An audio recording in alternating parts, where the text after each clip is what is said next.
Hello दोस्तों, तो IUCN का फुल नोटिफिकेशन आज यानी 12 सितंबर को जारी कर दिया गया है। और इसमें जो मेन काम का है आपको जानना है कि आज से ही इसका फॉर्म अप्लाई होना स्टार्ट हो रहा है, जो कि 28 सितंबर तक अप्लाई होगा। ये मोटा मोटी तौर पे ये रहा। बाकी इस नोटिफिकेशन को मैं एक बार जो भी आपकी काम की चीज़ है उसको मैं डिटेल्स से पढ़ के, चूँकि मैंने नोटिफिकेशन पढ़ा है, जो भी काम की चीज़ है उसको मैंने हाईलाइट करके रखा है पॉइंट को। तो उसको मैं डिटेल्स अगर आप समझना चाहते हैं तो आप इस वीडियो को देख सकते हैं। अदरवाइज आप खुद से नोटिफिकेशन को पढ़ के भी, जिस नोटिफिकेशन को मैंने अपने टेलीग्राम चैनल पे, जिसका कि लिंक आपको मेरे यूट्यूब इस डिस्क्रिप्शन बॉक्स में मिल जाएगा, या फिर मेरे आप व्हाट्सएप ग्रुप को अगर ज्वाइन कर रखे हैं जिसका कि मोबाइल नंबर आपको मेरे डिस्क्रिप्शन में मिल जाएगा, तो वहाँ से भी इस नोटिफिकेशन को डाउनलोड कर सकते हैं। इसमें क्या क्या काम की चीज़ें हैं जिसपे कि आपको फॉर्म अप्लाई करने से पहले देखनी चाहिए, समझनी चाहिए, वैसी गलती फॉर्म अप्लाई करने में नहीं करना है। उन सब बातों को समझेंगे। तो आइए हम लोग एक एक करके स्टार्ट करते हैं। जैसा कि स्टार्टिंग में यहाँ पे IUCN के बारे में दिया गया है कि एक महारत्ना कंपनी है और कितना प्रॉफिट करती है, क्या क्या है इसका, वो सब डिटेल्स दिया गया है। तो ये चीज़ आगे पढ़ लेंगे खुद से, क्योंकि ये फॉर्म अप्लाई करने के लिए ये जो भी डिस्क्रिप्शन दिया है स्टार्टिंग में, जो कंपनी के बारे में बताया वो आपके काम का नहीं है, इसीलिए मैं यहाँ पर नहीं बता रहा हूँ। एडवर्टाइजमेंट का डेट यहाँ पे देख सकते हैं, आप दिख रहा होगा 12 सितंबर 2025 का है। अब यहाँ डायरेक्ट हम लोग वहाँ चलते हैं जहाँ जहाँ काम की चीज़ें वहाँ पे मैंने मार्क करके रखा है। जैसे यहाँ की आप देख सकते हैं, जूनियर इंजीनियर पब्लिक ऑफिसर। यहाँ एक बात देखने वाली है, फोकस करने वाली है, ये IUCN में फर्स्ट टाइम है कि जूनियर इंजीनियर को ऑफिसर के रूप में ट्रीट किया जा रहा है और E0 पे आपके मतलब यहाँ पे ज्वाइनिंग की जा रही है। इससे पहले होती थी सुपरवाइजर, डिप्लोमा वालों की ज्वाइनिंग सुपरवाइजर कैटेगरी में होती थी, लेकिन यहाँ पे क्या है, आपको डायरेक्ट एग्जीक्यूटिव कैटेगरी में E0 पे ज्वाइन कराया जा रहा है, जिसका कि बेसिक यहाँ पे आप देख सकते हैं 30,000 से लेके 1,20,000 तक मतलब इसका रेंज होता है। क्वालिफिकेशन की बात करें तो 3 years diploma with not less than 65% marks for, जो भी चीज़ें मैं बता रहा हूँ यहाँ पे उसको मैं अंडरलाइन भी कर दूँ। Qualification 3 years mark diploma with not less than 65% marks for general EWS OBC NCL and 55% marks for SC ST OBC candidate as per respective institute of university. मतलब जो भी रेस्पेक्टिव इंस्टीट्यूट है, यूनिवर्सिटी है, वहाँ से आपका 65% मार्क्स होना चाहिए। अगर आप SC ST या PWBD से बिलोंग नहीं करते हैं, तो अगर इन तीनों कैटेगरी से बिलोंग करते हैं तो आपका मार्क्स जो होना चाहिए डिप्लोमा में सेमेस्टर और मिनिमम 55% होना चाहिए। नेक्स्ट आगे हम लोग अगर बढ़ते हैं तो यहाँ देख सकते हैं फर्स्ट में है जो केमिकल के ब्रांच के लिए, वहाँ पे केमिकल के लिए कौन कौन से लोग एलिजिबल होंगे। तो केमिकल में अगर आप केमिकल इंजीनियरिंग से, केमिकल टेक्नोलॉजी से, मतलब यहाँ पे आप पढ़ सकते हैं chemical technology, fertiliser, petrochemical engineering, petrochemical technology या रिफाइनरी, पेट्रोकेमिकल इंजीनियरिंग से, तो आप केमिकल से यहाँ पे पोस्ट पे एलिजिबल है। मैकेनिकल के लिए है तो यहाँ पे मैकेनिकल से पोस्ट से ब्रांच होना चाहिए, आपका स्ट्रीम होना चाहिए। वहीं अगर हम बात करते हैं इलेक्ट्रिकल से, तो इलेक्ट्रिकल में आप एलिजिबल होंगे यदि आप इलेक्ट्रिकल से है, इलेक्ट्रिकल एंड इलेक्ट्रॉनिक्स से, इलेक्ट्रिकल पावर सिस्टम्स है, इलेक्ट्रिकल इंजीनियरिंग, इंडस्ट्रियल कंट्रोल, इन चारों में से किसी से भी है इलेक्ट्रिकल से, तो आप इलेक्ट्रिकल पोस्ट भी एलिजिबल होंगे। इंस्ट्रूमेंटेशन की बात करें तो यहाँ पे देख सकते हैं इंस्ट्रूमेंटेशन से है, इंस्ट्रूमेंटेशन एंड इलेक्ट्रॉनिक्स से है, इंस्ट्रूमेंटेशन एंड कंट्रोल से है, अप्लाइड इलेक्ट्रॉनिक्स एंड इंस्ट्रूमेंटेशन। इन चारों में से किसी भी स्ट्रीम से अगर बिलोंग करते हैं तो आप इंस्ट्रूमेंटेशन पोस्ट के एलिजिबल हैं। नेक्स्ट आगे हम चलते हैं। यहाँ एक बात मैं आपको डिफाइन कर देना चाहता हूँ, यहाँ नंबर ऑफ पोस्ट या ना ही कहीं दिया गया है टोटल नंबर ऑफ पोस्ट कितनी है एडवर्टाइजमेंट में, ना ही इलेक्ट्रिकल में कितनी है, मैकेनिकल में कितनी है, इंस्ट्रूमेंटेशन में या केमिकल में कितनी है। तो नंबर ऑफ पोस्ट का यहाँ चर्चा नोटिफिकेशन नहीं किया गया है, तो इसीलिए इस बात को आप लोग कमेंट में भी नहीं पूछेंगे, खुद से भी पढ़ के देख सकते हैं। आगे जैसे ही अगर इसकी जानकारी होती है RTI के थ्रू, जैसे भी जानकारी मिलती है तो मैं अपने चैनल पर आपको उसको फिर से एक शॉर्ट वीडियो के द्वारा बता दूंगा। यहाँ पे जो भी चीज़ें मैंने नोटिफिकेशन में खुद एक बार डिटेल्स पढ़ा है, तो जो भी चीज़ें आपके काम के उन्हीं चीज़ों को बता रहा हूँ। हालांकि सिलेबस का वीडियो हम लोग एक अलग से वीडियो बना के मैं आपको यहाँ पे अपलोड कर दूंगा, जिसको आप देख सकते हैं। आगे हम देखते हैं तो यहाँ पे फिर से यहाँ पे देख सकते हैं जो कि आपका मार्क किया हुआ है पॉइंट है, applicant should be in position to produce final diploma marksheet by 31 October. यानी आपका रिजल्ट हो सकता है अभी आ गया हो, अभी नहीं भी आया हो रिजल्ट, तो कोई दिक्कत की बात नहीं है, लेकिन 31 अक्टूबर से पहले आपका रिजल्ट आ जाना चाहिए। अगर आप सेलेक्ट होते हैं एग्जाम में तो फिर 31 अक्टूबर से पहले का आपका मार्कशीट आपके पास होना चाहिए, ये टाइम ऑफ डे भी आपसे माना जाएगा।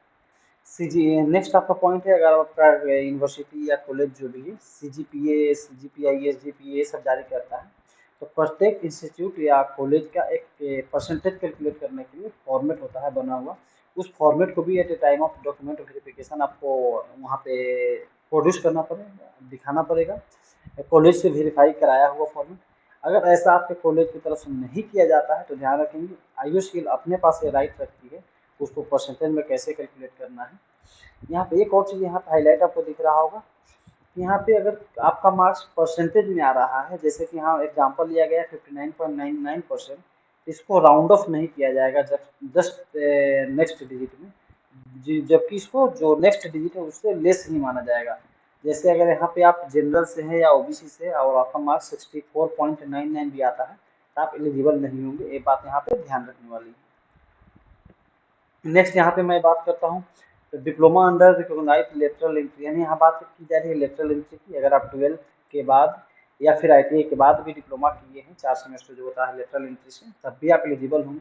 और इस सिचुएशन में क्या होगा कि 3rd semester, 4th semester, 5th semester और 6th सेमेस्टर जो भी 4 सेमेस्टर होता है उसी चारों का एवरेज जो भी यहाँ पे रिक्वायरमेंट है 65 और 55 अकॉर्डिंग टू कैटेगरी, वो चीज़ें आप यहाँ पे मतलब उतना होनी चाहिए, रिक्वायरमेंट आपको फिल करना होगा। नेक्स्ट यहाँ पे हायर कैटेगरी, जैसे कि आप बीटेक किए हो, यहाँ पे बहुत सारे ब्रांच दिखा है, बैचलर ऑफ इंजीनियरिंग किए हो, चार्टर्ड अकाउंटेंट हो या मास्टर ऑफ कंप्यूटर एप्लीकेशन हो, जो भी चीज़ें हैं तो आप इस पोस्ट के लिए एलिजिबल नहीं होंगे। आगे मैं बात करूँ यहाँ पे any qualification required through part time, यहाँ पे बात की जा रही है अगर पार्ट टाइम किसी भी कोई भी कोर्स आप किए हैं जो यहाँ पे मांगा जा रहा है तो आप उसके लिए एलिजिबल नहीं होंगे। जो भी कोर्स आपका होना चाहिए वो रेगुलर बेसिस पे होना चाहिए। ये अपर एज लिमिट लिखा गया है कि जनरल के लिए यहाँ पे एज लिमिट PSU में अधिकांश PSU में एज लिमिट के मेन फैक्टर होता है, क्या देख सकते हैं 1 जुलाई 2025 तक आपका एज जो होना चाहिए वो अगर जनरल या EWS से बिलोंग करते हैं तो 26 ईयर्स, उससे ज़्यादा नहीं होना चाहिए। और अदर कैटेगरी के भी यहाँ पे लिखा हुआ है, जैसे कि बात करें general, OBS, non criminal, SC ST एक सर्विसमैन जो भी हैं, और यहाँ पे non person with benchmark disability and next row में जो कॉलम है मेरा पर्सन विद बेंचमार्क डिसेबिलिटी, तो जो भी डेट यहाँ पर मेंशन है उस डेट या उसके बाद अगर आपका डेट ऑफ बर्थ है DOB है तो आप इस पोस्ट के लिए एलिजिबल है। उससे पहले अगर आपका डेट ऑफ बर्थ है तो आप इस पोस्ट के लिए एलिजिबल नहीं है, इस बात का ध्यान रखेंगे। नेक्स्ट जो यहाँ पे है स्टार्ट डेट ऑफ एप्लीकेशन, जैसा कि मैंने स्टार्टिंग में ही बता दिया आज से, यानी कि हालांकि ये वीडियो कल अपलोड होगा यानी 13 को अपलोड होगा, ये समझ सकते हैं 12 सितंबर से फॉर्म अप्लाई डेट स्टार्ट हो चुका है। अप्लाई फॉर्म जो होगा 28 सितंबर तक होगा, 28 सितंबर शाम 5 बजे तक। और एडमिट कार्ड, खास इसमें अच्छी बात यह है कि एडमिट कार्ड और एग्जाम का डेट भी मेंशन कर दिया गया है। तो आपका जो यहाँ पे बात करते हैं एडमिट कार्ड 16 अक्टूबर को जारी किया जाएगा और एक एग्जाम जो हो जाएगा CBT होगा वो 31 अक्टूबर को आपका CBT कंडक्ट करा लिया जाएगा। हालांकि IOCL इसको अपने पास राइट रखती है कि अगर कुछ दिक्कत आती है, कुछ समस्या आती है तो एग्जाम के डेट को एक्सटेंड किया जा सकता है या पहले करना चाहे तो कर सकते हैं, लेकिन ऐसा होता नहीं है, टेंटेटिव डेट एज पर लिख दिया जाता है ताकि ऐसा कुछ कंडीशन बनता है तो आप मामला को कोर्ट में न ले जा पाए। आगे हम लोग बढ़ते हैं और आपके काम की चीज़ें कहाँ पे, हम लोग आगे चलते हैं देखते हैं कहाँ पे काम की चीज़ें आपके।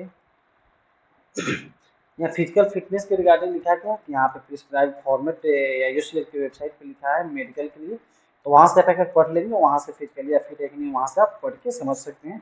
और आप लोग अगर कमेंट करेंगे तो फिजिकल फिटनेस के रिगार्डिंग हम एक अलग से वीडियो बना देंगे। सिलेक्शन प्रोसेस की बात करें जो कि एक इम्पॉर्टेंट फैक्टर है, यहाँ आपका सिलेक्शन 3 स्टेज में होगा। पहला CBT बेस्ड एग्जाम होगा जिसमें, दूसरा है ग्रुप डिस्कशन या ग्रुप टास्क होगा, थर्ड नंबर पे पर्सनल इंटरव्यू होगा। तीनों के आधार पे आपका फाइनल मेरिट बनेगा और फाइनल सिलेक्शन होगा। CBT जो एग्जाम होगा उसमें 100 क्वेश्चन होंगे, प्रत्येक क्वेश्चन 1 नंबर के रहेंगे और एक गलत क्वेश्चन के लिए आपका 1/4 यानी 0.25 मार्क्स डिडक्ट कर लिया जाएगा। जो 100 नंबर का क्वेश्चन रहेगा यहाँ पे आप देख सकते हो डोमेन से 50 मार्क्स रहेंगे, क्वांटिटेटिव एप्टीट्यूड यानी मैथ के 20 क्वेश्चन रहेंगे, लॉजिकल रीजनिंग यानी 15 क्वेश्चन रीजनिंग के रहेंगे और verbal ability of English language यानी 15 क्वेश्चन इंग्लिश की, यानी कुल मिला के 50% क्वेश्चन आपका टेक्निकल का रहेगा, 50% क्वेश्चन नॉन टेक्निकल का रहेगा। नेक्स्ट आगे हम लोग करते हैं इस क्वेश्चन में, तो बता दिए मैंने अगर एक गलती क्वेश्चन करते तो 1/4 यानी 0.25 मार्क्स आपका डिडक्ट हो जाएगा। हाँ, यहाँ पे नेक्स्ट है आपका पॉइंट जो समझने वाले कि आपका एग्जाम जो है वो 2.5 घंटे की होगी, यानी 100 क्वेश्चन के लिए आपको 150 मिनट मिल रहा है। इससे आप ये भी अनुमान लगा के चल सकते हैं कि जो भी एग्जाम होगा आपका ठीक ठाक लेवल का क्वेश्चन रहेगा, यानी कंसेप्चुअल होगा, क्वेश्चन का लेवल भी थोड़ा मॉडरेट टू हार्ड ही होने का उम्मीद है, क्योंकि आपको 2.5 घंटे समय अगर 100 क्वेश्चन के लिए मिल रहा है, जो कि एक अच्छा खासा समय माना जाता है। यहाँ टेस्ट सेंटर है जिसमें से आप 3 टेस्ट सेंटर अपने चॉइस के अकॉर्डिंग चूज कर सकते हैं भरने समय, और कौन कौन सा सेंटर है तो आप नियरेस्ट अपने अकॉर्डिंग देख के भर सकते हैं। यहाँ पे नोटिफिकेशन में चीज़ें दी हुई है, तो इसको आप खुद से पढ़ लीजिएगा। 3 चॉइसेस इन प्रायोरिटी यहाँ पे मैंने मार्क कर लिया है। शॉर्ट लिस्टिंग प्रोसेस यहाँ पे दिया गया है। शॉर्ट लिस्टिंग प्रोसेस जैसा कि मैंने बता ही दिया, सबसे पहले आपका सीबीटी होगा, उसके बाद आपका ग्रुप डिस्कशन या ग्रुप टास्क होगा, पर्सनल इंटरव्यू होगा, और तीनों के आधार पे आपका फाइनल सिलेक्शन किया जाएगा। नेक्स्ट अगर बात मैं करूं क्या क्या वेटेज रहेगा सिलेक्शन में तीनों का, तो बात करूं सीबीटी का जो वेटेज है यहाँ पे देख सकते हैं 85% सीबीटी का वेटेज है, और ग्रुप डिस्कशन का वेटेज रहेगा 5%, और पर्सनल इंटरव्यू का वेटेज रहेगा 10%, और फाइनली आपका टोटल कंबाइन करने के बाद अगर आप मेरिट लिस्ट में आते हैं तो फिर आपका सिलेक्शन किया जाएगा। एप्लीकेशन प्रोसेस में थोड़ा सा कुछ चीज़ें हैं जो कि मुझे लगा आपको बता देनी चाहिए, एक बार ध्यान रखना है। जो भी फोटोग्राफ आप अपलोड करेंगे उस पर फोटोग्राफ पे जो साइन रहेगा वो ब्लैक इंक से होना चाहिए। इसके अलावा लेफ्ट हैंड का इम्प्रेशन भी लगेगा जो कि ब्लैक या वाइट इंक रहेगा, चलेगा। सिग्नेचर जो होता है ये तो आप नॉर्मल चीज़ें आपको पता होगा कि कैपिटल लेटर में नहीं की जाती हैं। नेक्स्ट अगर बात करें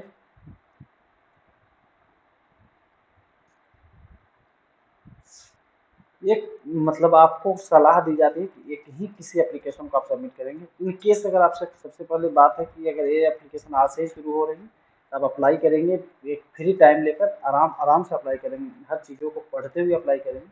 फिर भी अगर आपसे कोई मिस्टेक हो जाती है तो उसी के लिए यहाँ पे दिया गया है। एक से ज़्यादा बार अगर आप एप्लीकेशन को अप्लाई करते हैं तो फाइनल जो सबमिट करेंगे उसी के आधार पे आपको मेरिट सॉरी एडमिट कार्ड जारी किया जाएगा।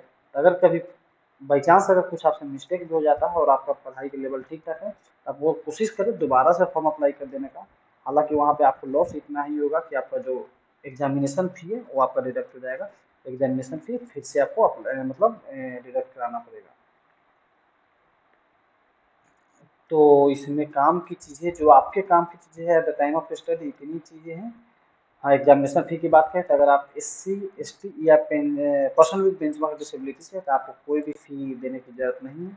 इसके अलावा अगर आप किसी भी कैटेगरी से बिलोंग करते हैं तो आपको 400 रुपया फी देना होगा प्लस जीएसटी देना होगा, और ये online through debit card credit card जो भी करना है वहाँ से इसको अप्लाई मतलब डिडक्ट करा सकते हैं एग्जामिनेशन फी को। और चीज़ें जो आपके काम की मुझे लग रहा है इतनी ही है।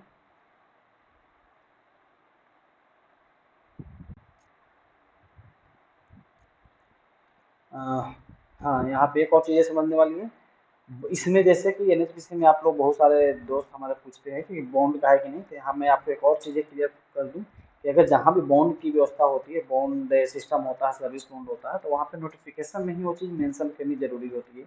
जैसा कि यहाँ पे मेंशन किया हुआ है, candidate selected as junior engineer officer will have to execute a bond as under to service the corporation for a minimum period of 3 years from the date of joining of the corporation. यानी joining date से अगर आप 3 साल job पूरा नहीं करते हैं और जॉब क्विट करते हैं तो आपको जनरल कैटेगरी से बिलोंग करते हैं तो 2 लाख का बॉन्ड बॉन्ड भरना होगा। और अगर इसके अलावा O B W S O B C N C L या एस सी एस टी और person with benchmark disability से बिलोंग करते हैं तो फिर 35,000 का आपको बॉन्ड यहाँ पे भरना होगा। तो इस वीडियो में जो भी काम की चीज़ें थी आपको मैंने बताने की कोशिश किया। इसके अलावा इसमें से कुछ भी अगर आपको दिक्कत होती है तो आप कमेंट करेंगे, उस पर मैंने अलग से सेपरेट वीडियो बनाने का कोशिश करूँगा, और इसका सिलेबस जो भी है उसको हम लोग एक अलग से वीडियो में डिस्कस करेंगे। तो इस वीडियो को हम लोग यहीं पे करते हैं समाप्त। बाकी इसी तरीके के और भी informative video notification doubts NHPC के रिगार्डिंग हो चाहे आईएससी के रिगार्डिंग हो या अदर गवर्नमेंट नोटिफिकेशन जो भी आ रही है वैकेंसी आ रही है उसके रिगार्डिंग चाहते हैं मेरे चैनल को सब्सक्राइब कर रखें। आने वाले फ्यूचर समय में आपको इस पर और भी बहुत सारे इन्फॉर्मेटिव वीडियोज देखने को मिलेगा। हो सिलेक्टेड स्टूडेंट जो भी उनका इंटरव्यू भी देखने को मिलेगा। इसके अलावा हो सकता है आने वाले समय में आपको यहाँ पे कुछ स्टडी मटेरियल भी देखने को मिले। आज की वीडियो में इतना ही, हम लोग इस वीडियो को यहीं पे करते हैं समाप्त। Thank you.